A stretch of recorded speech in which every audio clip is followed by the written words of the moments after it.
Ito po, sa mga biktima na wala na po ngayon, ito po yung additional suspect.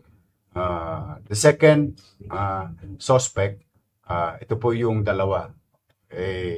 Sa ulit-ulitin ko, ako naman hanggat maaari gusto ko nadidiplomasya kayo. Huwag niyong gagawin sa Maynila. Hanggat nandito kami, pipilitin namin mapagtagumpayan na magkaroon ng kapanatagan ng pamumuhay sa lungsod. So, sa mga biktima, ito po ang update. O, sa mga magulang naman ito na nanonood, ito po, buhay po yung anak ninyo. Ligtas. O, harap po siya sa husgado.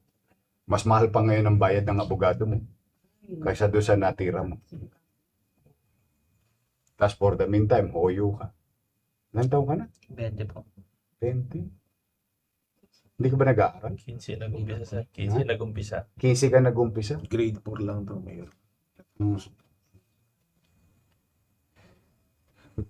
anyos, tumitira ka na.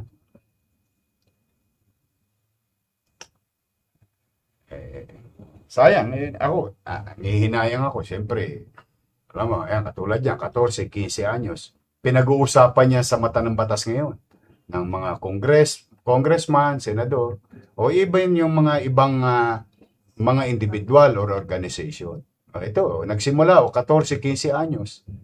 Nagpalaki lang tayo ng dragon. Kaya kailangan talaga, siguro, ewan ko hindi naman ako mambabatas. Siguro napapanahon na pag-aralan natin maigi. Kasi kung hindi, pag hindi sila nagkakaroon ng obligasyon o responsibilidad or pananagutan dala ng kanilang edad o murang edad, baka pagdating ng araw, pinalalaki lang natin sila na lalong maging adventurer. Ito, kala niya pasyalan ng Maynila. Pasyal ka na ngayon sa Hoyo. Sige, dali nyo na yan.